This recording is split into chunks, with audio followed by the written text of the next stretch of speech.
One power, invisible, and you see it everywhere and every day. One power, indescribable, and you speak of it with every word you say.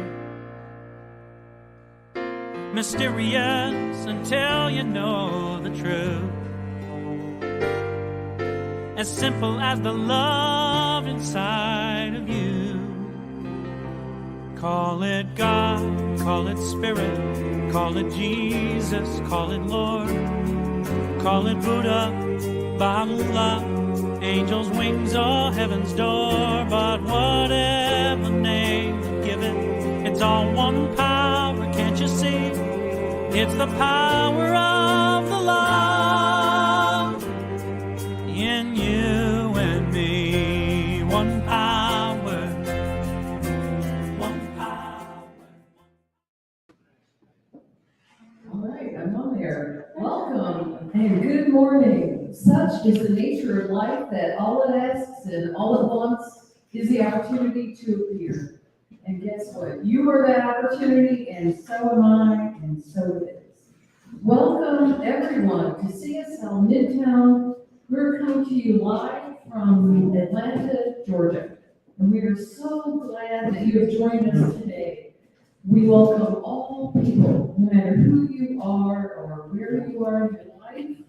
We welcome those who are listening online, either live now or on a recording. And of course, we welcome all the people that are here in the room, live. It's so nice to see everybody. Thank you for coming. This is our once a month celebration where we meet in person, and we have some very special people here today that are going to speak to us. We'll be talking about that later.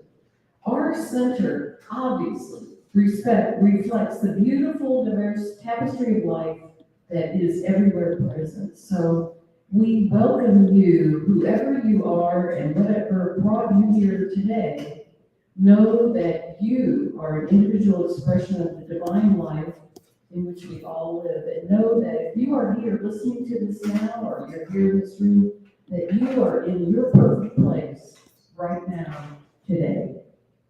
We hope that those who are watching online share this with their friends. If you're watching this on Facebook or YouTube, share it with your friends. We really appreciate that. For a better understanding of who we are and what we teach, listen now to our Declaration of Principles as written by our founder, Dr. Ernest Holmes. A few of the Declaration of Principles we live by. I believe in one God, one absolute power, and first cause to all things. I believe that this power is perfect love, and it creates out of a desire to express love. I believe all thought is creative, and how I choose to think creates my personal experience. I believe in the unity of all life, and the immortality of the individual soul forever unfolding. I believe in the eternal goodness, the eternal loving kindness, and the eternal givingness of God to all. And so it is. So grateful, hey. Great. I think they used a little AI to put in like Ernest Holmes' voice. That's pretty cool, huh? That's the age we're living in, folks. Anyway, my name is Judy Ailey, and I'm the moderator for today's service. And you know, during the month of October, we've been looking at concepts about power. And we're going to continue with that today. But now I would like to introduce our practitioner for today, Mya Fyller. Mya is a fabulous practitioner and friend.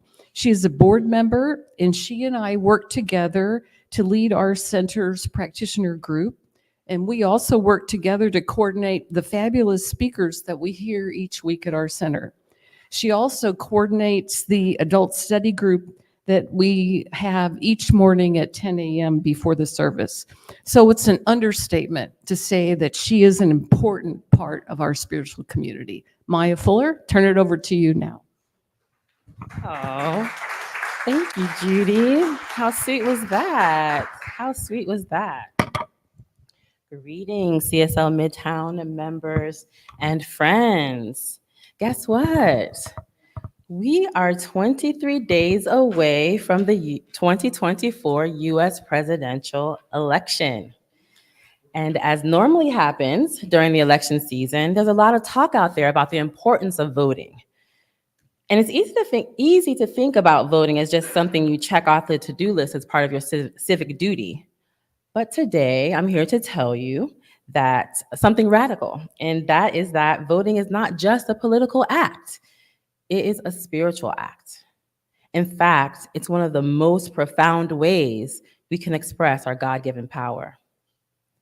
In the science of mind, Ernest Holmes reminds us that there is a power for good in the universe, and we must realize that this power flows through us. Holmes knew that the creative power of the universe is not something that exists outside of us. It's in us, working through us.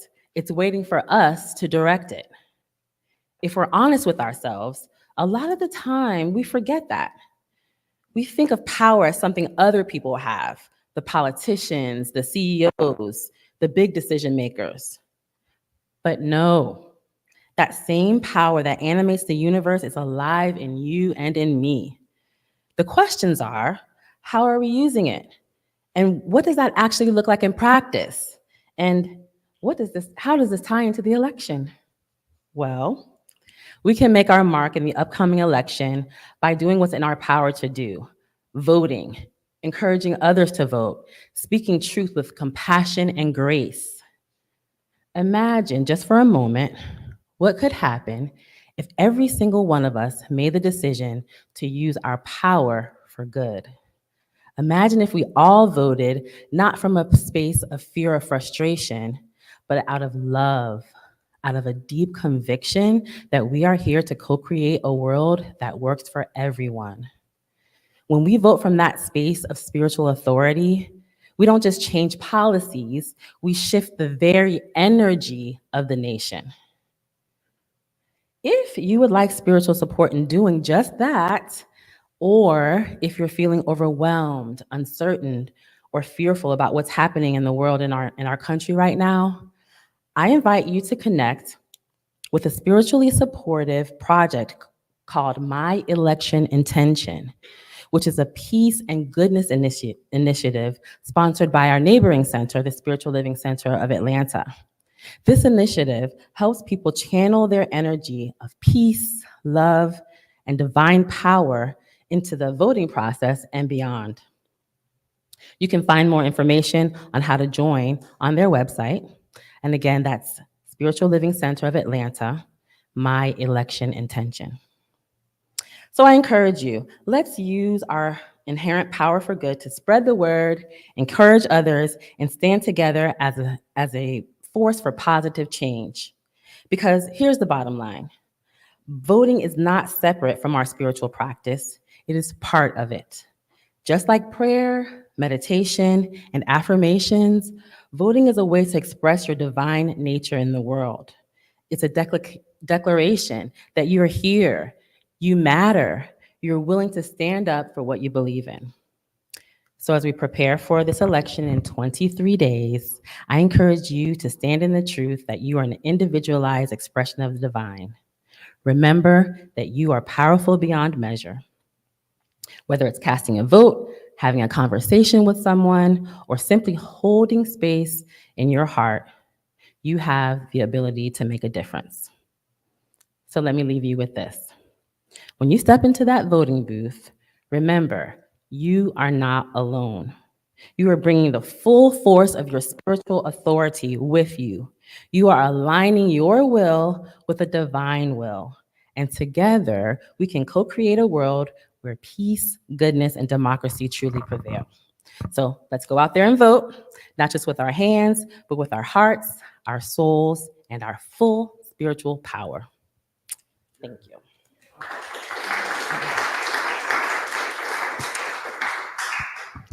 So the juicy part of it all, where we all now align our hearts and our minds with the spirit of that talk in whatever way is meaningful for us individually. So let's center ourselves. in the awareness of the divine presence. I invite you to take a deep breath, to get comfortable in your seat, and allow yourself to feel fully present in this sacred moment. As we turn within, let's affirm the truth of who we are. I know and declare that there is one infinite presence, one source, one power, one love that flows through all creation. This presence is the very essence of life itself, always available, always present, always expressing itself through each and every one of us. It is the creative power of the universe moving in and through all things, including this very moment. I recognize that this divine power resides in each of us. We're not separate from it. We are individualized expressions of the infinite. The same intelligence that governs the stars, that moves the oceans, that breathes life into every living being is right here within us, ready to guide, uplift, and heal. So right here and right now, I speak my word for each person in this congregation, knowing that we are fully tapped into this God-given power. I affirm that we're releasing any doubts, fears, or limiting beliefs that would keep us from fully stepping into our personal power.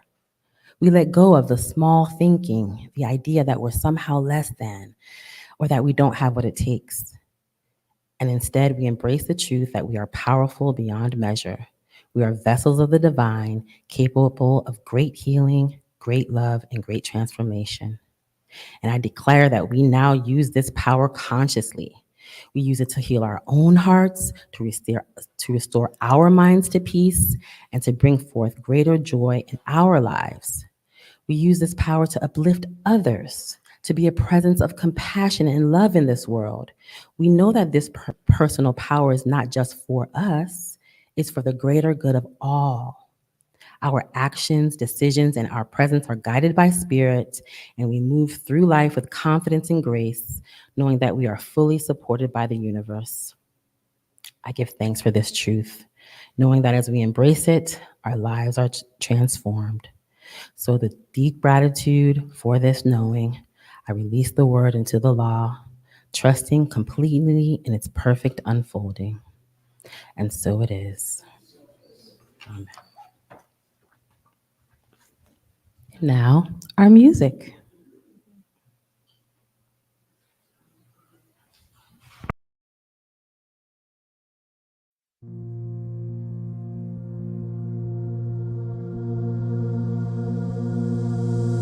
Close my eyes, I open my heart, I'll take a deep breath, let the healing start. I lift my hands, I plant my feet, I let love in, I feel the beat that's calling us to rise, rise, spirit rise up, rise in me, and let in my soul, I clear my mind, I'm here and now, in present time. The power of 1,000 suns lighting up the dark. Oh, we rise as one. Oh, rise, rise, spirit rise up,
Wow, what a song.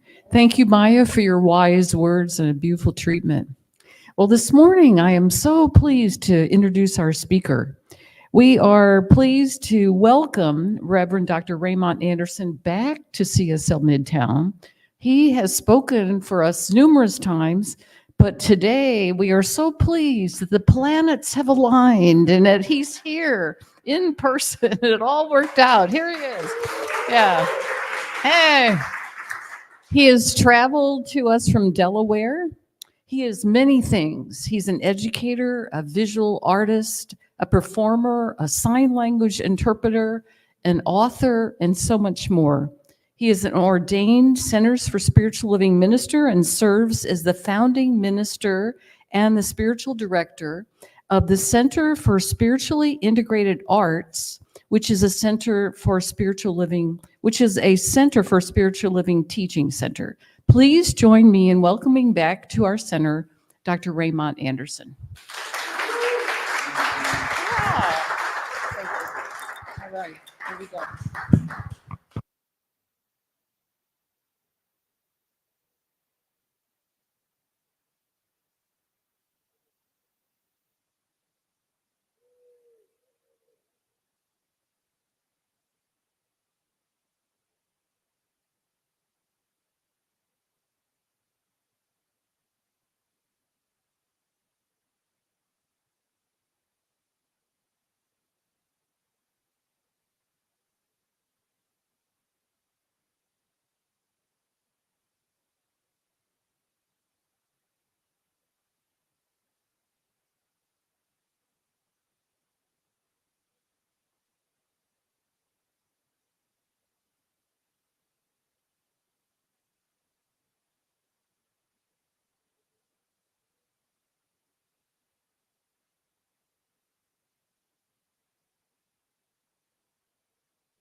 How about now? Oh, I hear me now.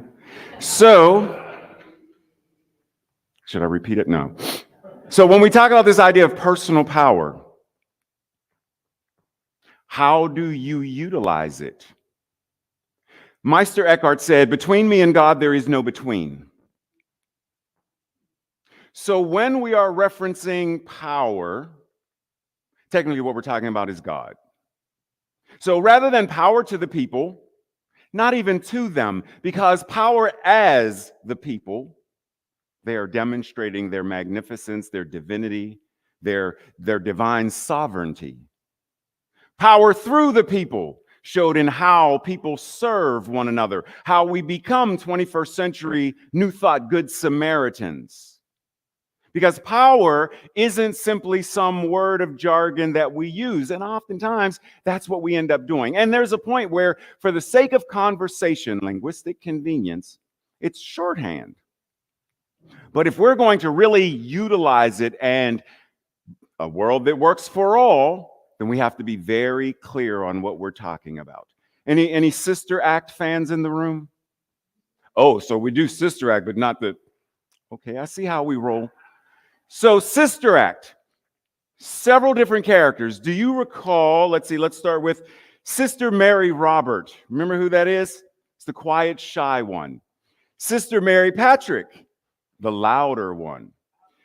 Sister Mary Lazarus, the very strict one, right? So here you have, the choir of nuns. And Whoopi Goldberg's character, Dolores Van Cartier, is teaching them to make use of their voice, their power. And one nun singing loud, like loud. The other one barely singing at all. So she asked this one, in order for there to be balance, turn yours not down, but so that it is working in harmony with the entire collective. Turn yours up, which means you have to recognize that you have the power. You have this voice that you yourself are turning down. You are not letting it express. Alice Walker said, the simplest and easiest way that people acquiesce, give up, surrender their power is by saying they don't have it in the first place. What did I say? Power, for the sake of our conversation, power is what? God. The easiest way for people to distance themselves, lack and scarcity, put themselves in a state of consciousness, a mental equivalent of, why should I vote? My vote's not going to matter. I'm only one person. You say, what now? One person. How many people did Mother Teresa help as one person? How many people did Reverend Dr. Martin Luther King when he, as one person? Rosa Parks, one person. Malcolm X, one person. We have many examples of Yeshua, Jesus, one person. We have many examples of how one person, one single individual, and the dominoes moved and the ripples went. So we understand. If I were to ask you, name a vocalist that you really like every time you listen to this person, like goosebumps. Name somebody. Tina Turner. Tina Turner, as one single individual, can we even fathom the number of people in audiences around the world from way back when she was still with Ike? From then, like we can go way back. How many people have been inspired by? And not even just her singing, right? Like, because I remember when people were like, Tina Turner's how old? Look at those calves. This one single woman has inspired millions. Not just by singing, because see, we may go into that state of, yeah, but if I could sing like Tina Turner, I would be able to. Yeah. See, that doesn't matter. George Lucas, one filmmaker. And now, where we are with film and television now, almost everything that comes through Hollywood has his thumbprint on it, because almost everything comes through industrial lights and magic in some way, shape, or form. Some technology, something. Walt Disney around the world. We have many examples of how a single person can move and shift consciousness. Let's go back to Dolores Van Cartier.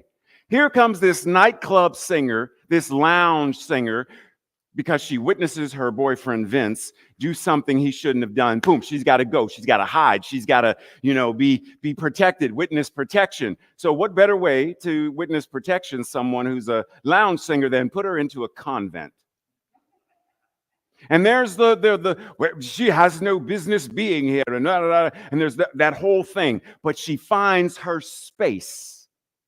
She finds the place where, if I'm going to be here, how do I be me here? She starts to impact the nuns. Remember that one night she snuck out to go to the club, to the bar, the biker bar across the way, and the two nuns followed her. And they get in there, and she's like, what are y'all doing here? We thought you came here to feed the people, to tend to the souls of the people. And so we followed you.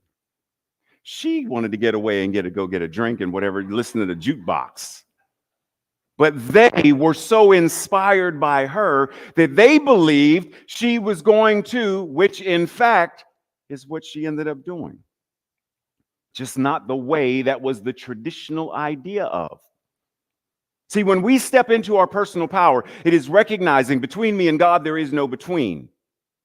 And as Dr. Holmes said, whatever is true about God is true about you. Never forget that. And that the only God we would truly know and understand, etc., is the one that we embody.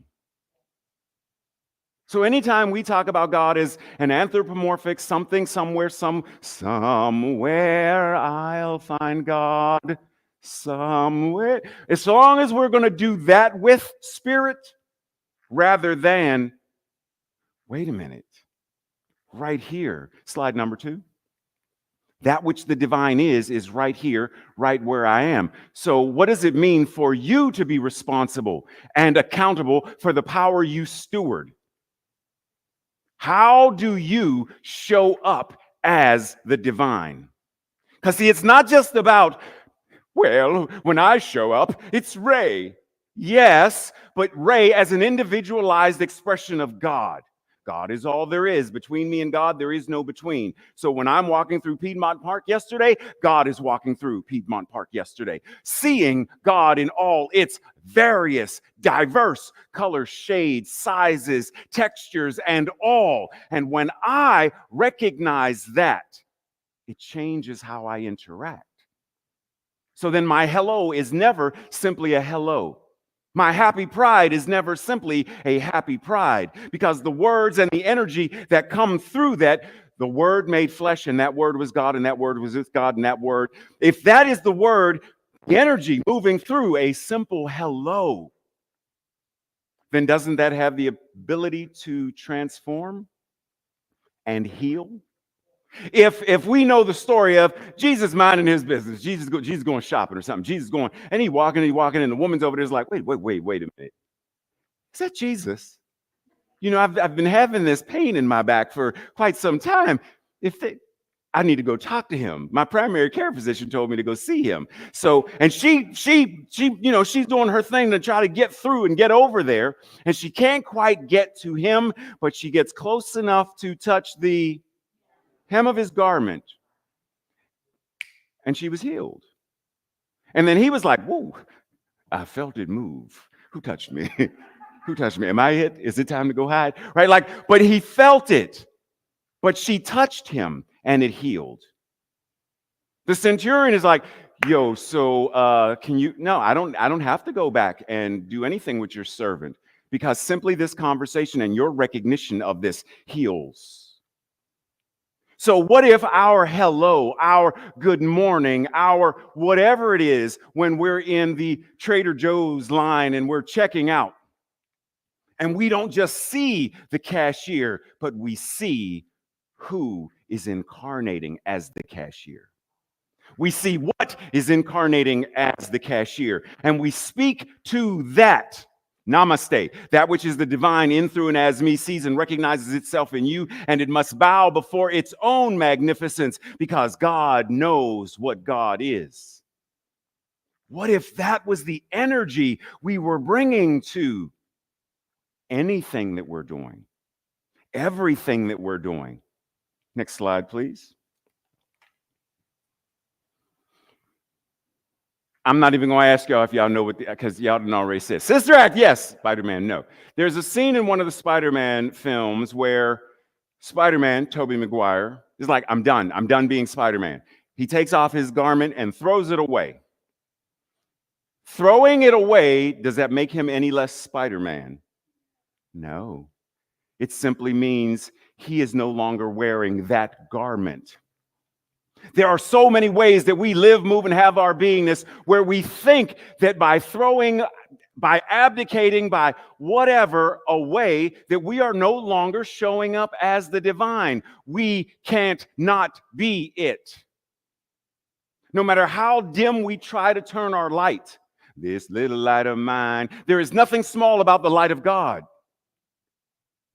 So let's not even say this little light of mine. I understand linguistic convenience. Yes.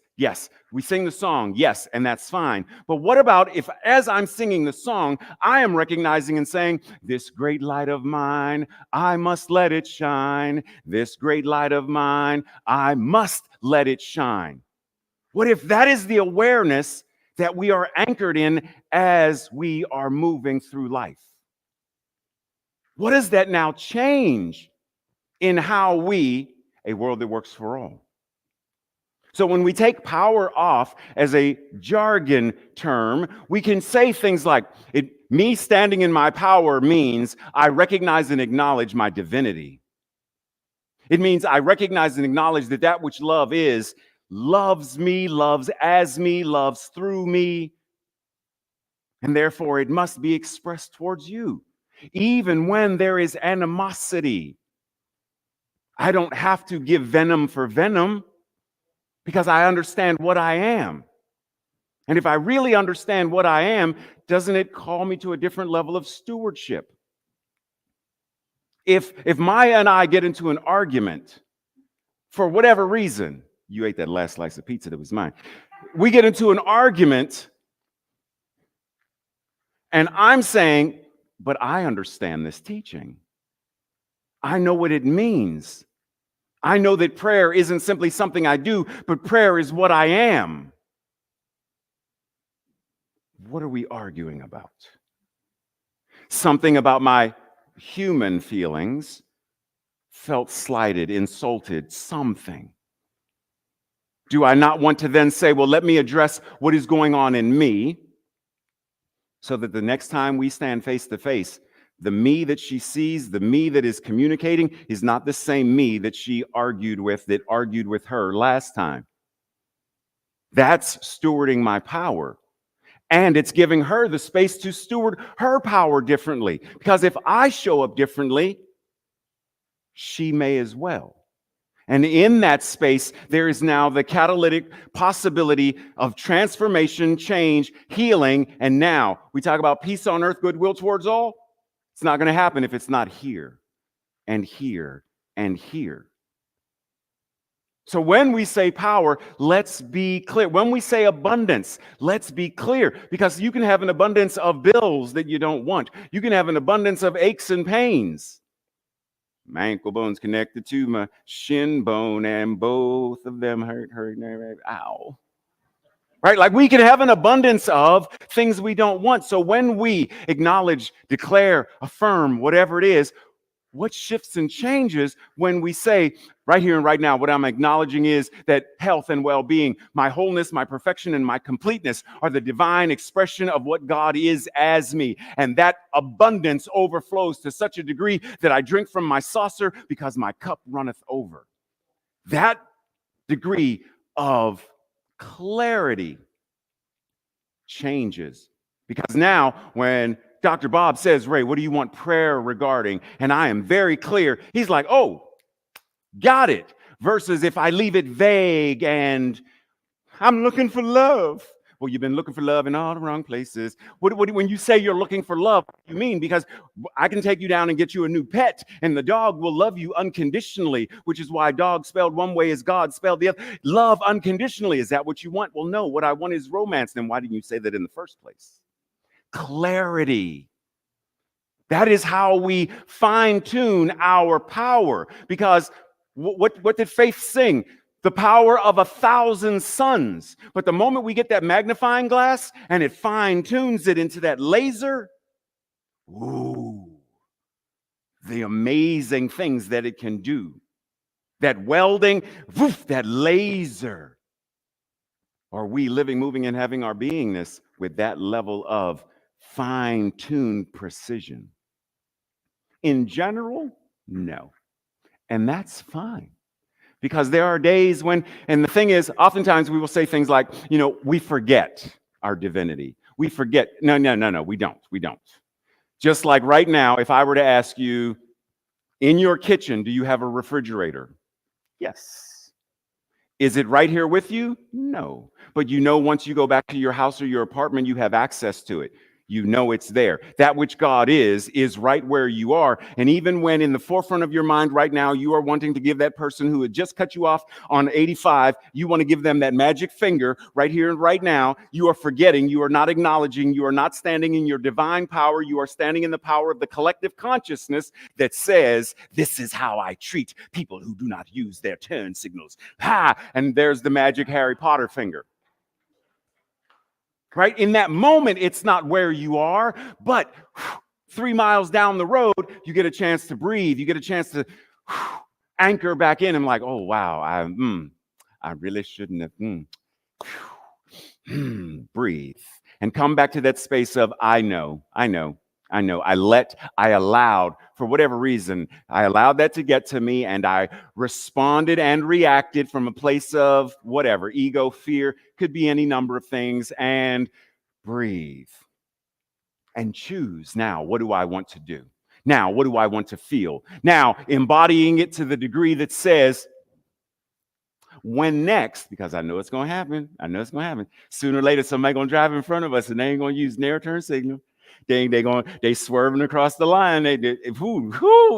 Thank you, Atlanta traffic. Like, I know it's going to happen.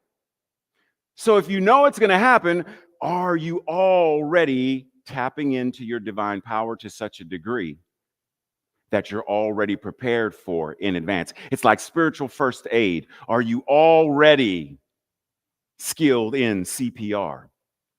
Are you already skilled in they're experiencing shock and I know what to do? Are you already experienced and already anchored in that awareness so that when it happens, when you're online and someone says something that you don't agree with, you don't like, or that they're pushing your buttons, like Ram Dass said, we think we're enlightened, right? But the moment we go home, because our family, they know us very well, and they know which buttons. Let's see, this week, Tasha and Ray. Let's see, let's do a 4, 5, 6. 4, 5, 6. There, Tasha's angry, and let's see, let's make Ray stomp his way out of the house. That's a 792. 792. Ugh!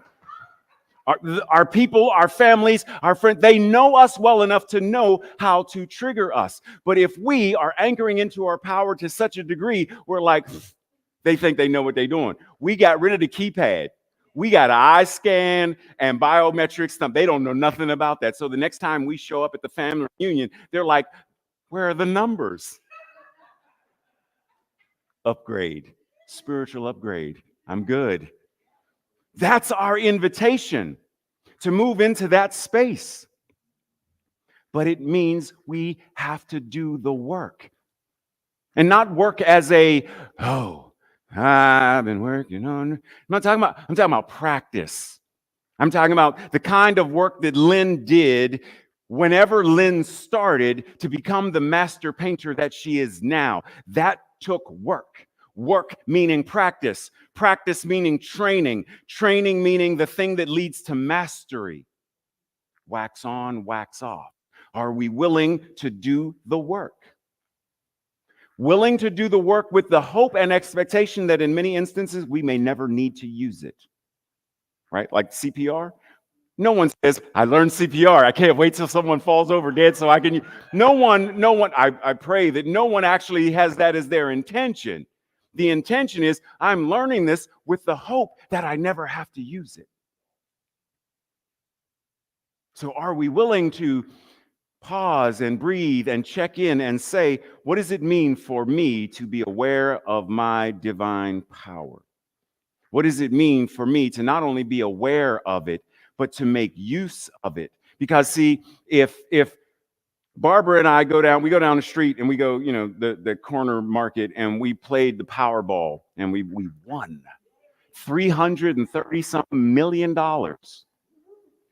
But then Lee says, well, Barbara, Ray, you can never spend it. You said, what now? Then what point? Well, why have it? Think for a moment and let it sink in. You are a divine incarnation expression of God. It doesn't get any more powerful than that. Breathe that in and realize, wait a minute. That means Siddhartha Gautama, the Buddha, Yeshua, Jesus, Mother Teresa, Paramahansa Yogananda. Like, I don't care who you name whoever you name, and realize that you, one and the same. Because there is only one power and only one presence. Next slide, please. And recognizing that there is only one power and only one presence, then what does that mean? There is only one mind. That mind is God. Not that mind is God's mind. I know that that's one of our translations, but technically there is only one mind and that mind is God. There is only one life and that life is God. And that mind is your mind now. That life is your life now. And when we really understand what oneness means, then we move into, instead of simply an identity, we move into a we-dentity. Because now one person inspires, and then one center inspires, and then one neighborhood inspires, and then one city inspires, and one state makes a move, and then one country. And then what do we have? A world that works for all. But it takes wax on, wax off. How many of you remember the Karate Kid? You remember the Karate Kid? Okay, Mr. Miyagi's got him wax car, and paint the fence, and sand the floor. And Daniel's like, I'm done. And Mr. Miyagi's like, well, let's come back tomorrow, do more work. He's like, I don't want to, you've been making me, and Mr. Miyagi's like, whoosh. What? And Mr. Miyagi says, show me, wax on, wax off. Wax on, wax on, wax off. Wax on, wax off. And then he goes through the paint the fence, sand the floor, right? And he goes through, and then Mr. Miyagi stands back and he goes, and Daniel's like, pop, pop, pop, pop. What? I know karate.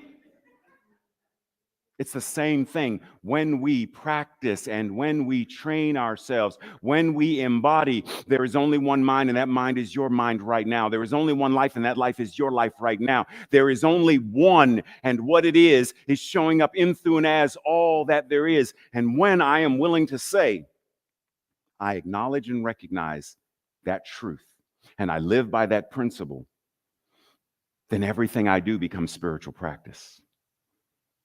Everything. Because the moment Connie knows that she is God fully, from the top of her head to the soles of her feet, from the surface of her skin to every quantum particle, molecular structure, all of it, then when Connie pulls out a marker, magic happens, right? And it changes things. It's our opportunity to truly be what we say we desire to have and experience. We want a world that works for all? Be it. That's how we demonstrate our personal power. So it is.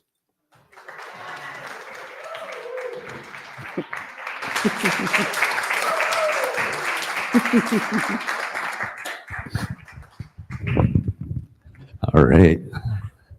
Thank you, Reverend Dr. Raymont. So, with that awesome talk of us being God, I'm here to ask you to participate. If you're in the room, there's a basket in the back. You can put real donations in. There will be a QR code, or you can go to cslmidtown.org/donate and give us your donations. You can do a one-time donation. You can set up ongoing donations. We are here to support you in that. So if you will, say with me our affirmation of prosperity. I live in a universe of abundance. As I freely and joyfully give, I join in the divine flow, and all that I share with life returns to me multiplied abundantly. And so it is. I'm going to turn it back over to Judy. And while we're doing that, I'm going to set the Zoom up. We'll switch around so that we can get the Zoom people on. We can have a Q&A with Raymont. And yeah, I'll let Judy tell the rest of the announcements. Okay. All right. Thank you, Reverend Dr. Ray. That was fabulous talk. Such a special gift that you are here today in person. Well, we have a few announcements. I think there's a slide with some information, but next week, starting back next week, we'll be back online. And our speaker is Reverend Cynthia Paulson. We're all in this together. So talking about power as we come together. We have our discussion group at 10 a.m. every Sunday. Please join us on Zoom. We're studying and reading together the Science of Mind textbook. How powerful is that? So thank you again so much for coming. We are going to have a little discussion here now, and followed by a potluck. And so whether you were able to bring food or not, you are invited to join us. There's always going to be plenty of food. So does this wrap it up? Oh, we have to do the final affirmation. Let's join together in the affirmation of life. All right, here we go. I leave this place now, knowing something better than I knew before. I go forth into the world with a heart full of love and a mind full of good sense. I look at the world in a greater way, knowing that I have within me everything I need to create the life I desire. I give thanks for this understanding, and I am grateful for the spirit of life that lives through me, and so it is. All right, so let's see what happens next. I think there's like a little music here at the end. It is done. Hey, I'm so grateful.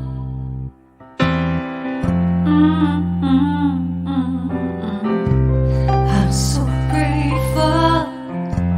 I'm so grateful. I'm so grateful for all that I have. I'm so grateful. I'm so grateful. I'm so grateful for all that I have. Hey! Oh yeah. Grateful. I just say I am so grateful every day for all I have. Every day. I'm so grateful. I'm so grateful. I'm so grateful for all I have. Every day I say it. Grateful. How I'm grateful. Every day. Oh yeah. I am so grateful. Oh yeah. So grateful. 'Cause I accept and I receive. I am so grateful. Oh yes, I am. I am. I am so grateful. Hey, grateful. I'll just count my blessings.